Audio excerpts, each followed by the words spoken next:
publicó la semana pasada un documento en el que pregunta cómo puede mejorar la competitividad en Uruguay. Señala dónde se juega el partido. También menciona varias reformas importantes que deben ser encaradas en este periodo de gobierno. Y vamos a recibir al economista y director de Ceres, Ignacio Muncho. Muy buenos días. ¿Qué tal? Un gusto Bienvenido. estar aquí con ustedes. Bien, bueno, ¿cuáles son todas las reformas que deberíamos hacer? Bueno, lo primero, antes de tirar sobre la mesa las reformas, que son reformas que se vienen hablando hace muchísimo tiempo, no es nada nuevo lo que vamos a comentar. Simplemente entender el contexto. Uruguay está caro. Eso es un hecho que se puede medir de distintas formas, con distintos indicadores, y por todas las formas que uno quiera medirlo, estamos por lo menos un 15% más caro que lo que deberíamos estar. Ni que hablar con respecto a los vecinos de la región, Argentina y Brasil, que estamos en un nivel de encarecimiento relativo, niveles récord históricos. Un 15% más de lo que deberíamos estar. Y porque se han dado una serie de factores a lo largo del tiempo que han generado fundamentos para que la economía esté más cara. Por ejemplo, el mayor ingreso del sector privado, de la gente, eso presiona los precios.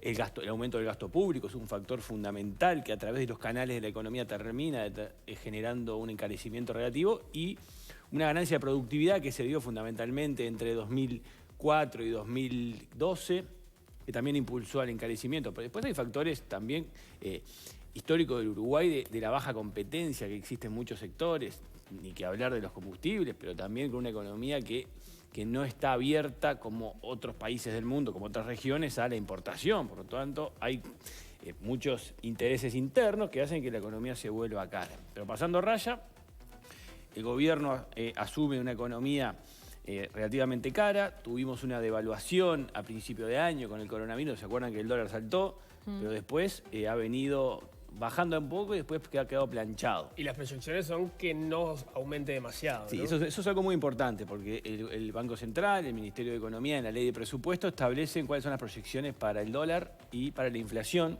para los próximos 5 años, y lo que se deja por escrito es que se espera que queden en niveles similares de competitividad, de encarecimiento relativo del país. Por lo tanto, no solo estamos caros, sino que vamos a seguir estando caros.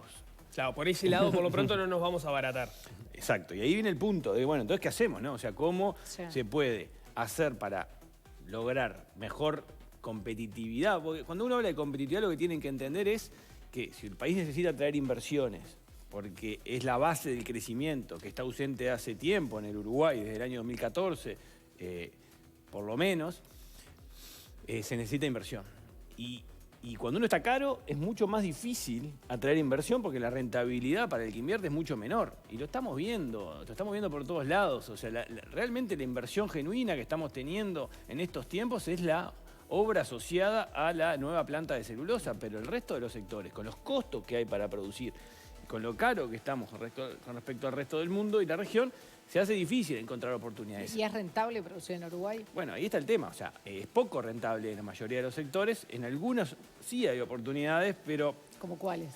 Bueno, hay sectores nuevos que están teniendo mucho interés en la inversión, como por ejemplo la marihuana medicinal. Es un sector que permanentemente nos están preguntando inversores interesados. Un nuevo sector que se generó en la economía, pero obviamente es de nicho, ¿no? Es muy pequeño y está empezando, pero los grandes rubros... Por ahora. Claro, por ahora. Los grandes rubros tienen costos muy elevados, y al tener costos elevados, la rentabilidad se comprime, y lo que hay que entender, tengamos todo claro, ¿no? Nadie, ni uruguayos, ni extranjeros, invierten en un país para perder plata. Y hoy... Bueno, pero de alguna manera lo que dicen quienes van a invertir en Uruguay es que, si bien capaz que la competitividad de los precios es un poco más compleja, sí Uruguay tiene otras garantías y otras seguridades que nuestros vecinos de la región están en el horno directamente. Con no, eso es un diferencial gigantesco que el Uruguay Y tiene. ahí la pregunta es, ¿qué pesa más para el inversor? ¿La seguridad o tener que desembolsar? Y las dos cosas. Lamentablemente nadie invierte solo por seguridad. Obviamente, si no está esa seguridad, las dudas son gigantescas, ¿no? Y ahí se empieza a alejar. Cuando uno compara la situación de Uruguay con toda América Latina, no solo con Argentina y Brasil, es una isla, ¿no? Somos un oasis en el medio de una región que ha estado plagada todo el año pasado, previo al coronavirus, de movilizaciones violentas en las calles y con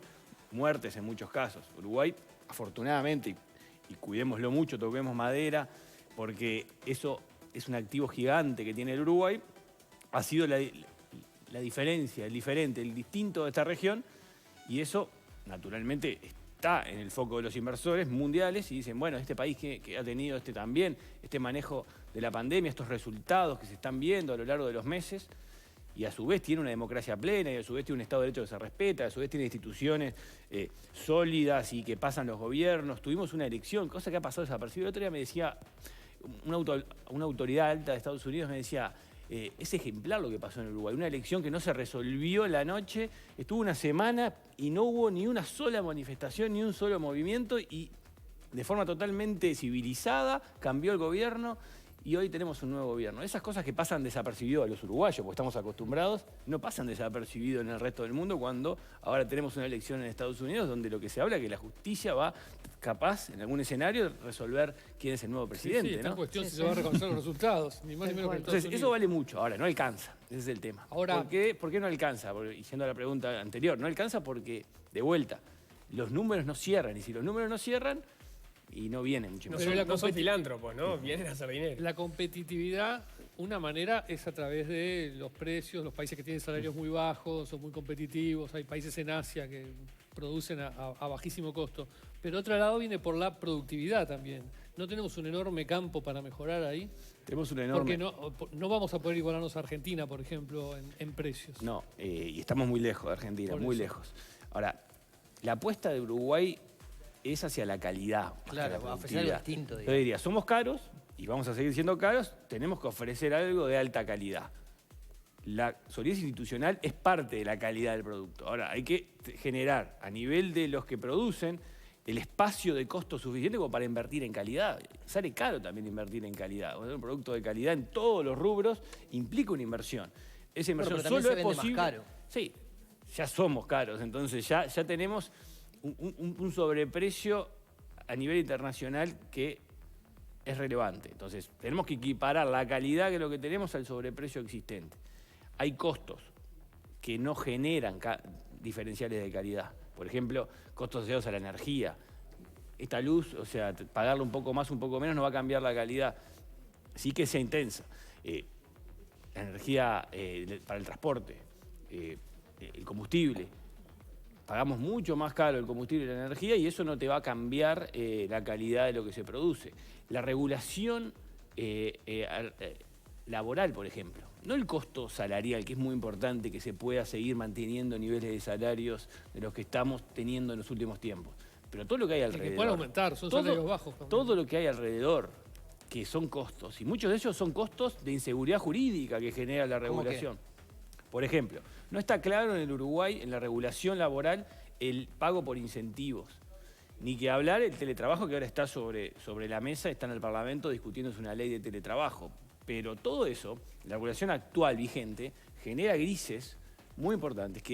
¿Cómo se traduce eso a nivel de empresa? Costos de abogados, costos de asesoría legal, costos que generan que no esté claro qué se puede hacer y qué no. Por ejemplo, cuando se firma un convenio laboral de las personas que están en una empresa, ¿qué puede hacer y qué no puede hacer? Está descrito con una precisión que son... yo diría que si tuviera que redactar un programa para que se hiciera automático por parte de un robot, la tarea sería muy parecida a lo que es un convenio laboral para personas hoy en el Uruguay. Auxiliar 1 puede moverse tantos metros para la derecha, adelante del mostrador, atrás no.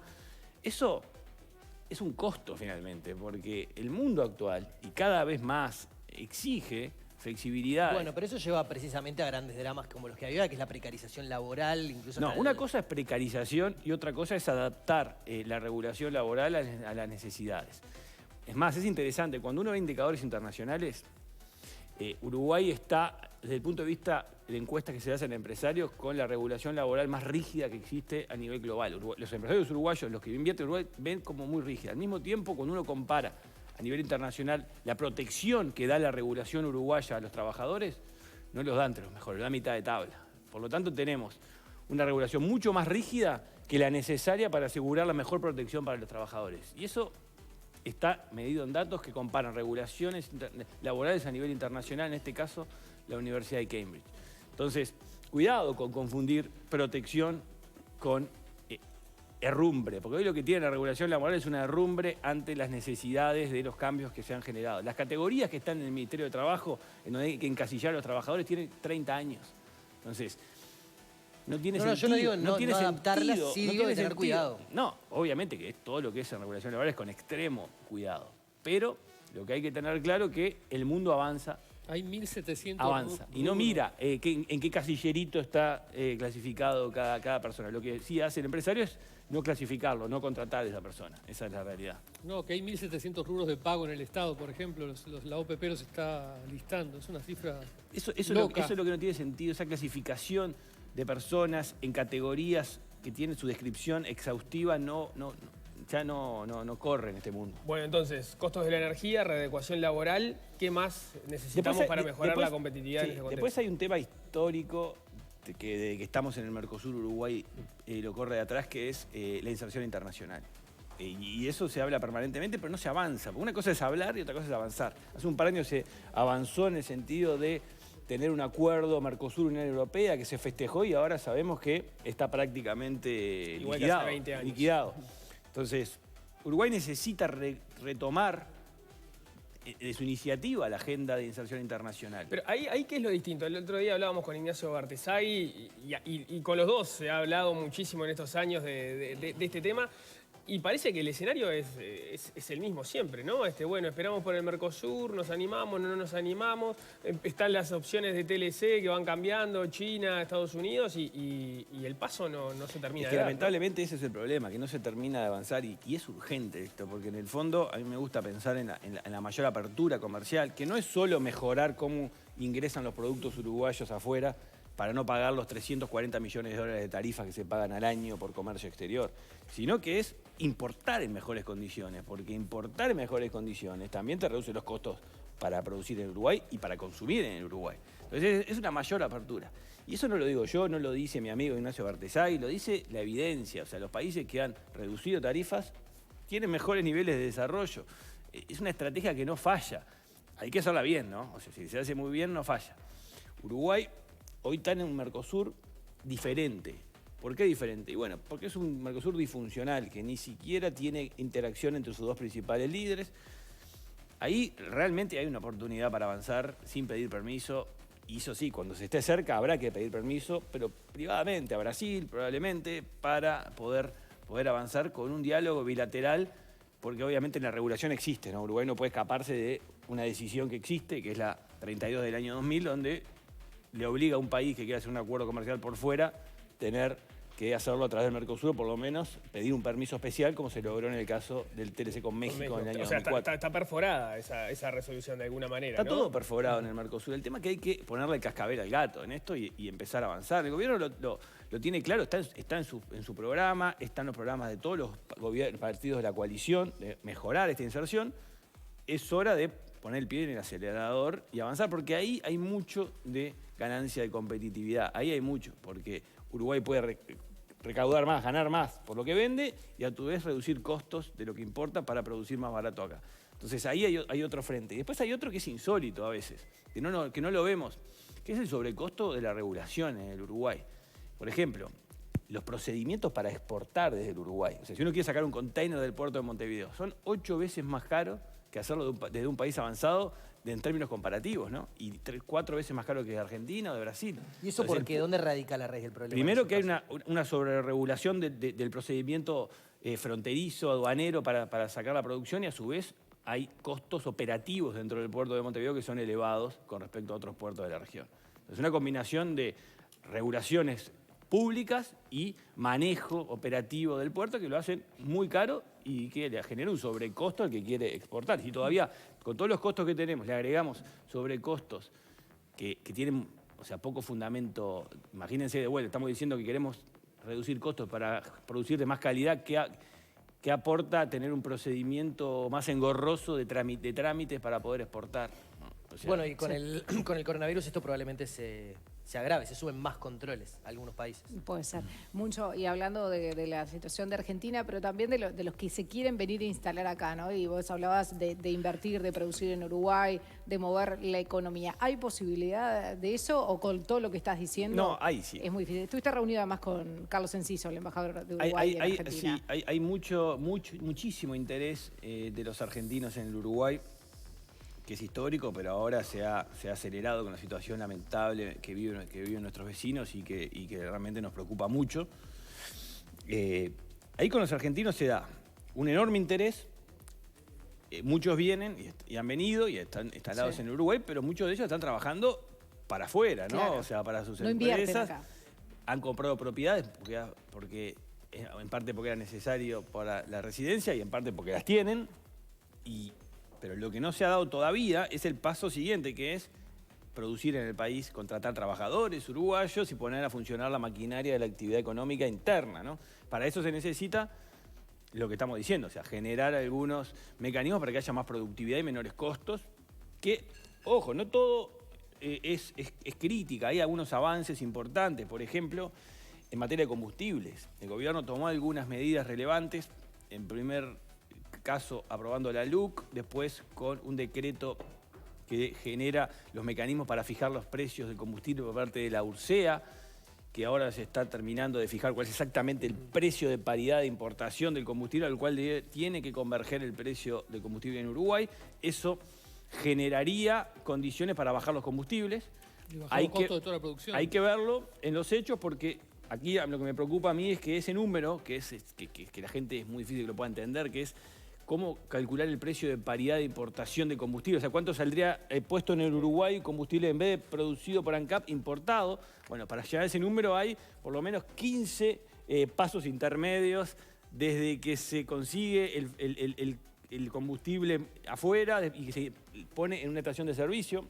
Y todos esos pasos intermedios implican supuestos para calcular los costos, los precios. Y es una discusión eterna si se abre con ANCAP y la URSEA, el regulador. Entonces ahí nuestra opinión es, lo que hay que hacer es una decisión que vaya de una decisión del Ejecutivo de bajar tarifas, que se dé vuelta y le diga, bueno, que ahora se tiene que arreglar ANCAP y toda la cadena para converger a esos niveles de tarifa, porque Uruguay no puede seguir pagando un sobrecosto tan grande en las tarifas. Está diciendo que no hay que calcular ese...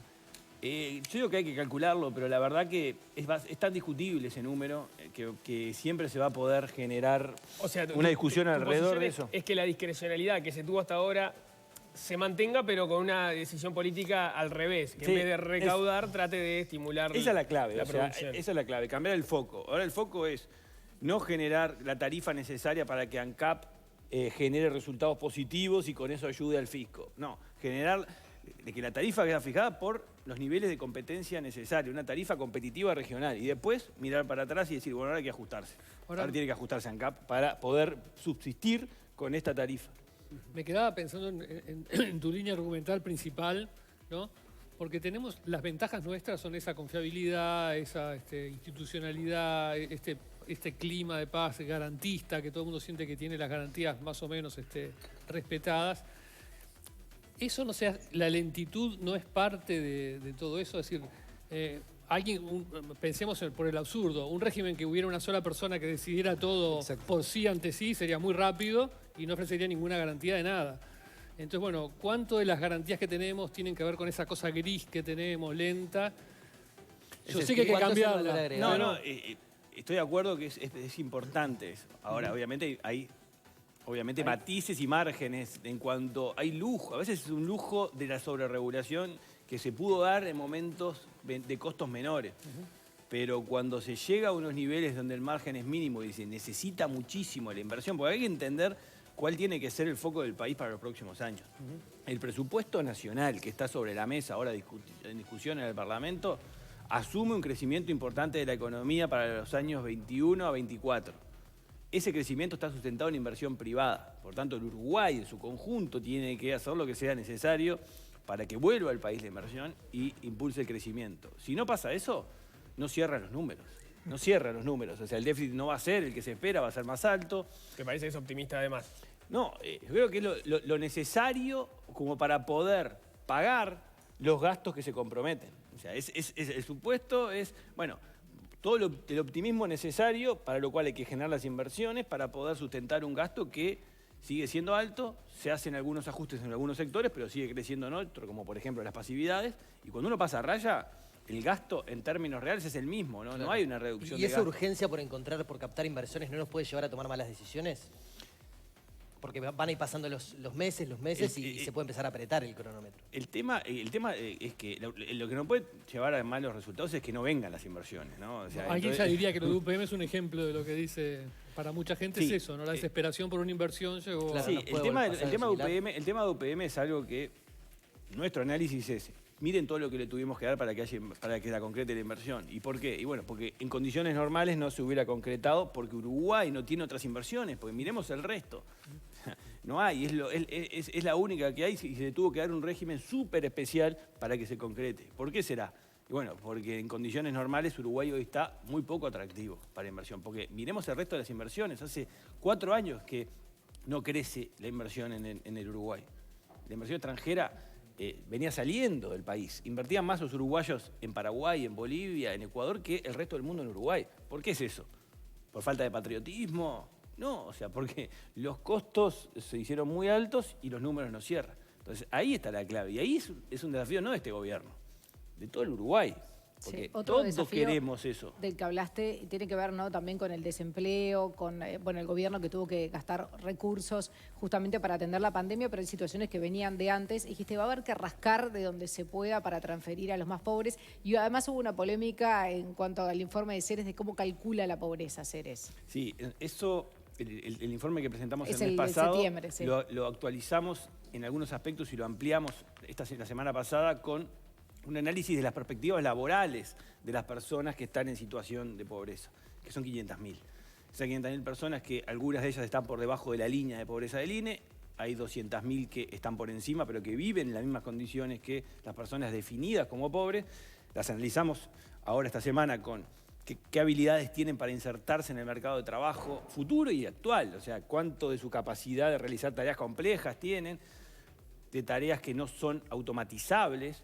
Y la verdad que cuando vemos esos números nos preocupa enormemente qué perspectivas pueden tener de conseguir un trabajo sostenible en el tiempo en los próximos años. Y por eso, analizando a fondo esta cantidad de personas, que son muchas, llegamos a la conclusión, mirando los números también del presupuesto, que prevé un aumento de transferencias del 2% en términos reales al final del periodo, 2% en todo el periodo, consideramos que no va a ser suficiente, que va a haber que gastar más en transferencias, dada la necesidad latente que tenemos y que obviamente ha empeorado con el coronavirus, ¿no? Pero hay una situación de fondo muy, muy profunda y que no es responsabilidad de este gobierno, ni del anterior, ni del otro, sino es una responsabilidad histórica del Uruguay, que no ha generado un sistema educativo y de formación que prepare correctamente a las personas de contextos más desfavorables para insertarse en el mercado. Eso es una responsabilidad de todos. Entonces, ¿quién se va a hacer cargo de eso? Ahí viene Alfie y te dice, no hay plata, ¿de dónde la sacamos? ¿no? Yo me pregunto, ¿quién se va a hacer cargo de